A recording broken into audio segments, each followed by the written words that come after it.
Ya, ini saya sejak tahun 81 sudah di sini tinggalnya. Dan sebetulnya sejak mahasiswa tahun 76 pun sudah bekerja di sini saya. Sana di Ecosia sangat gelap sekali. Dan kita akan bisa tertabrakan dengan pohon-pohon yang ada di sekeliling kita bila tidak ada bulan dan juga tidak ada penerangan. Jadi memang langitnya gelap, jadi kontras sekali kita bisa menyaksikan Milky Way, galaksi. Jadi Milky Way kelihatan terbentang melilit di langit utara maupun ke selatan. Juga awan Magellan besar maupun awan Magellan kecil kita bisa menyaksikan dengan lebih baik.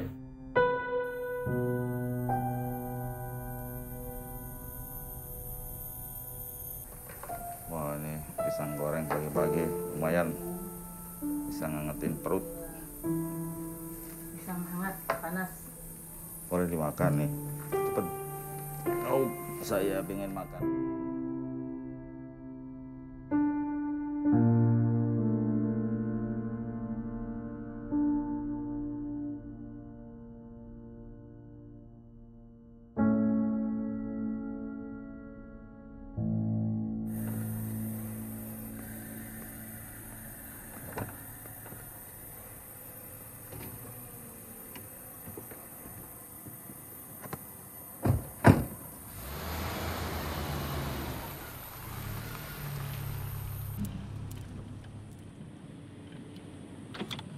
Yuk, Cak.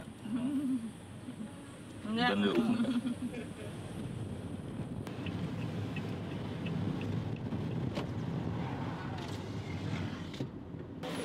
Enggak. Silakan masuk.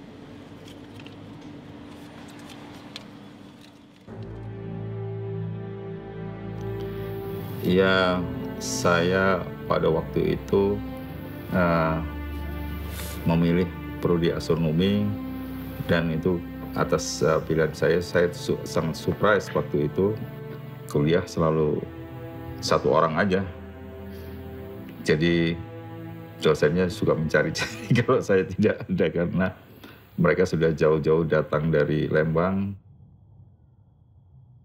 Maksudnya apa itu bulan pertama? Wajahnya halus, bercahaya, tapi setelahnya kok beda ya. Dengan teropong ternyata dia juga bercahaya walaupun kupeng-kupengnya.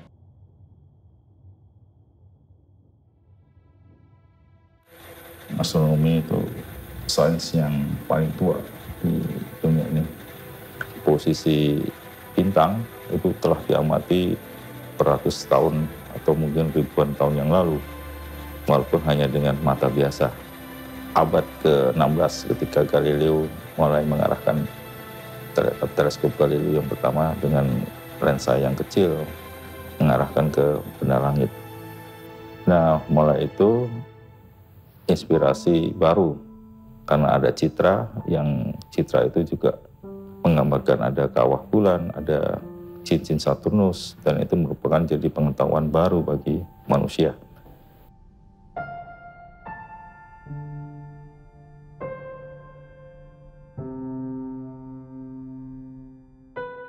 Buku ini sudah usianya 1 abad, ada yang 1 abad lebih, dan itu terus mencatat atau merekam, menambah koleksi bintang-bintang yang sudah diamati oleh observatorium sebelumnya. Nah, kemudian ya puluhan ribu dan nanti di abad-abadnya sekarang sudah jutaan yang bisa direkam, yang itu oleh NASA dipakai untuk guide star katalog gitu ya. Kalau untuk penerbangan ruang angkasa kita perlu posisi-posisi bintang. Kita nggak akan bisa mengikuti satu siklus perjalanan sebuah bintang walaupun kita punya teleskop, tapi usia kita jauh di bawah orbit dari bintang-bintang tadi. Ya seperti bintang terang yang dekat, bintang Alpha Centauri itu ya perlu 70 tahun lah kita untuk mengetahuinya. Usia kita hanya beberapa tahun ya, paling-paling 60 tahun, kita bekerja hanya 20 tahun, 30 tahun untuk pengamatan, maka kita nggak akan bisa mengikuti satu siklus perjalanan sebuah bintang. Pengamatan masa lalu tidak bisa digantikan. Walaupun kita sekarang punya teropong Hubble, punya satelit Hipparcos dan sebagainya, dia hanya menentukan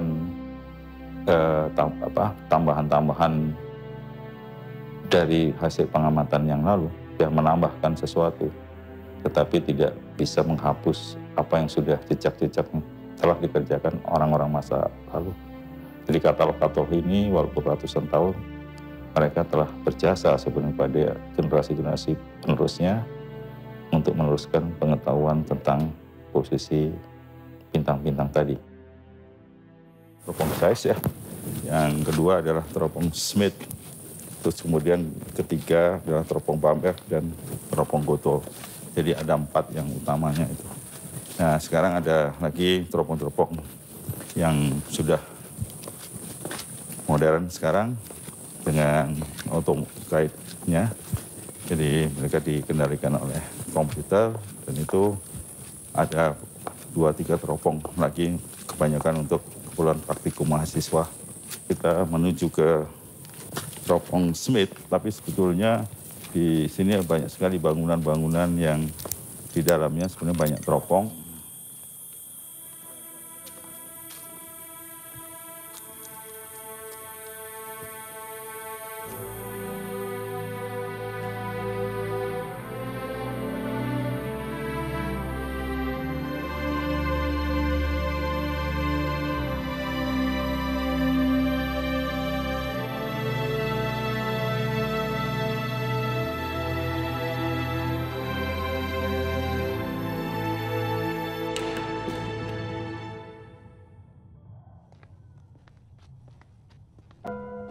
Teleskop ini sebenarnya satu-satunya teropong survei di kawasan Asia Tenggara. Saya bekerja selama 5 tahun dengan teropong ini untuk melakukan survei bintang-bintang kelas M, bintang-bintang raksasa yang temperaturnya sekitar 3000-an derajat, dan itu adalah bintang-bintang masa depan. Dari matahari kita sekitar 5 miliar tahun lagi juga akan menjadi bintang raksasa merah. Temperaturnya sekarang 5.800. Nanti akan turun menjadi 3.000, tapi permukaannya akan mengembang, membesar, sehingga menelan planet-planet Merkurius, Venus, maupun bumi kita dan planet Mars. Saya lakukan pengukuran untuk posisi bintang-bintang yang kita pilih, kemudian juga fotometrinya, kuat cahaya dari bintang-bintang tersebut, serta spektroskopinya dari bintang-bintang tersebut, dan itu menjadi katalog 2.100 bintang lebih lah ya untuk daerah bintang-bintang di sektor pusat galaksi Bima Sakti. Nah ini merupakan suatu, saya waktu itu bilang ya memang katalog pertama di arah sektor itu, karena sebelumnya orang tidak berani membuat katalog di arah itu karena sangat crowded, sangat padat ya, daerah padat bintang. Sehingga seperti teropong Hubble sekalipun akan mengalami kesulitan untuk melakukan pengamatan di sana. Jadi teropong yang kita punya di sini, teropong Bima Sakti, merupakan teropong yang pas sekali.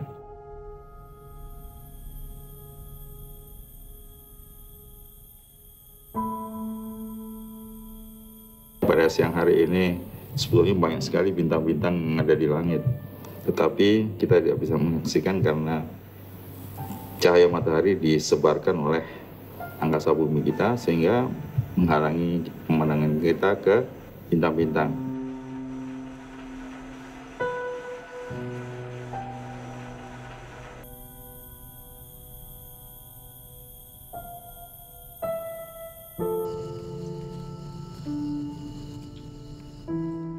Nah demikian lampu-lampu kota itu juga demikian, dia dihamburkan oleh angkasa bumi kita sehingga menghalangi pemandangan kita terhadap benda-benda langit di atas langit, di zenit kita, di atas zenit kita.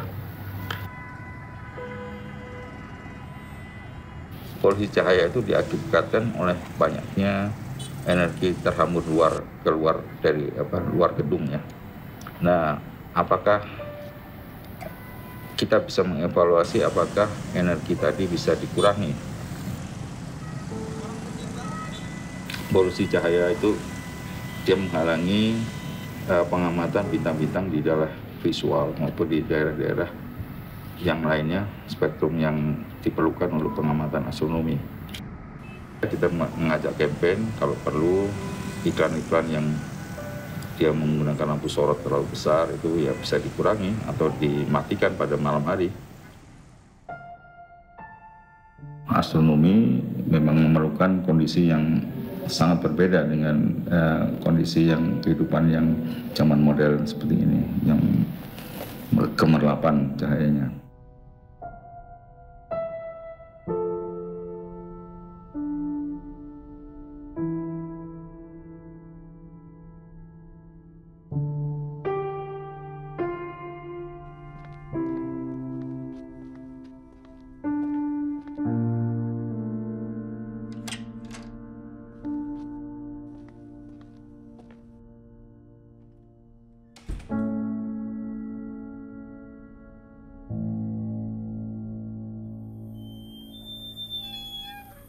Assalamualaikum. Waalaikumsalam. Monggo Pak Indro. Welcome. Duduk di sini. Alhamdulillah. Dari mana nih? Dari rumah. Dari rumah. Ya. Wah, ini pasti bawa berita gembira nih. Karena wajahnya secerah. Cerah rembulan, Pak. Cerah rembulan. Gimana kabarnya? Kemarin Ya. katanya jalan-jalan kemana itu? Ke Ampuang ya? Iya, kemarin ke Ampuang ambil data untuk polusi cahaya. Ingin bandingin sama yang di rumah kemarin kan berapa minggu sempat ambil data. Nanti saya lupa rasanya udah saya kirim email atau belum ya untuk hasilnya. My Astro Roof open.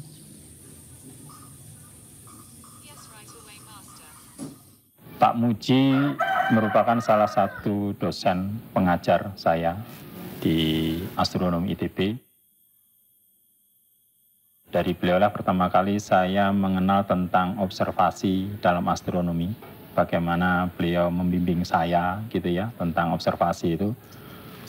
Malam, siang, sore, kadang menemani sampai pagi. Jadi saya sangat hormat sama beliau dan beliau cukup bisa memberikan banyak pandangan ya buat saya juga tentang bagaimana mengembangkan astronomi buat non-astronomer lah seperti itu, dan itu yang sekarang kita coba lakukan di Imah Noong.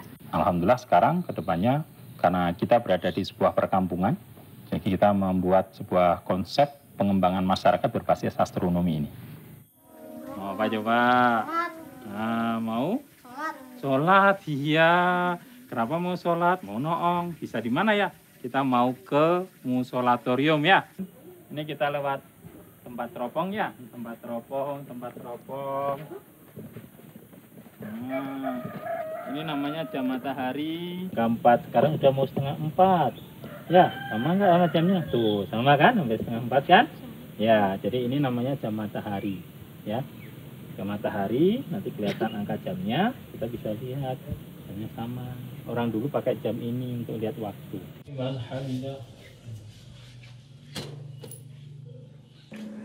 Lampunya kita matikan. Hijaunya meredup. Tuh. Ya.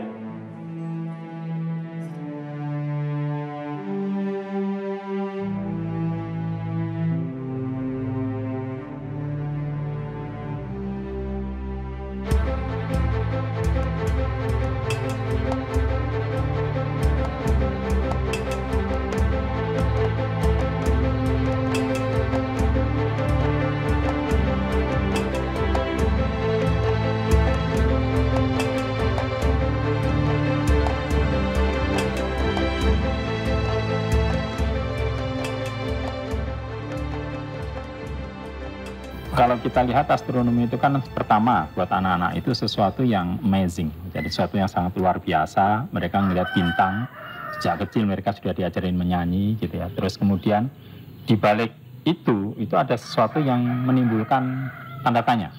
Gitu ya. Kenapa matahari terbenam? Kenapa matahari terbit? Kok bintangnya kerap-kelip? Itu mengajarkan anak bernalar. Jadi astronomi itu sebuah sains yang di samping indah untuk dinikmati juga mengajarkan basic-basic dasar-dasar untuk menalar alam semesta ini. Saya sangat berharap nanti ke depan itu astronomi menjadi ilmu yang familiar, yang artinya bukan sesuatu yang hanya dikuasai oleh sebagian orang. Bisa besar mau jadi apa? Banyak sih. Mau terbang ke luar angkasa nggak? Mau coba. Nah iyalah, biar jadi orang pertama Indonesia yang terbang ke luar angkasa, ya kan? Iya. Terus. Sekalian mau bikin raketnya yang paling bagus teknologinya. Oh iya harus itu nanti biar lebih keren. Supaya Indonesia bisa. Iya, Indonesia pasti bisa.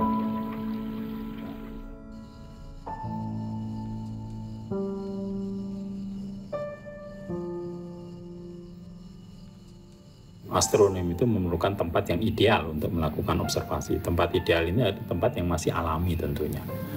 Nah, sedangkan itu astronomi ini membutuhkan lingkungan yang masih alami, yaitu langit yang gelap tadi.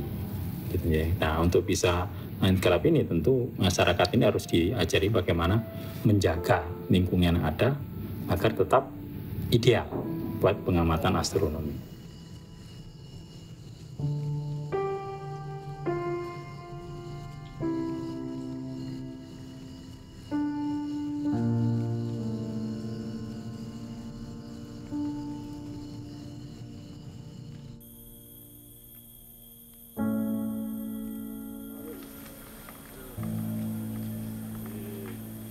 Masih banyak yang harus ditulis dari apa-apa yang pernah keinginan saya yang masih belum ditulis.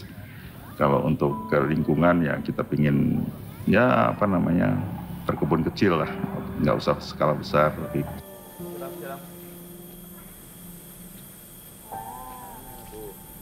Udah? Basah ya? Ayo.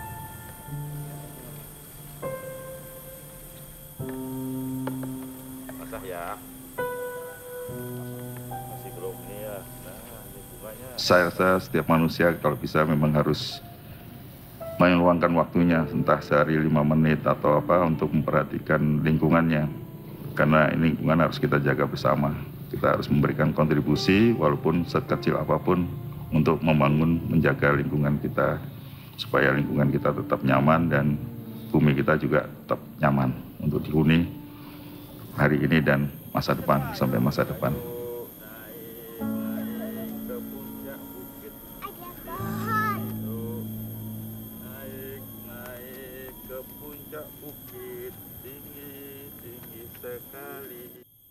Ada 2 pembangunan teleskop. Pertama di Kompleks Observatorium Nasional di daerah Gunung Timur di sana, di Indonesia, wilayah Indonesia Timur.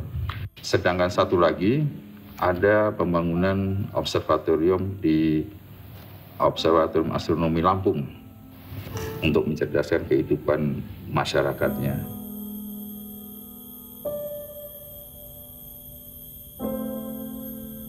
Siang merupakan kehidupan bagi makhluk di planet bumi. Dan malam hari adalah terbukanya jalan ilmu pengetahuan bagi manusia. Maha suci Allah yang telah menciptakan siang dan malam.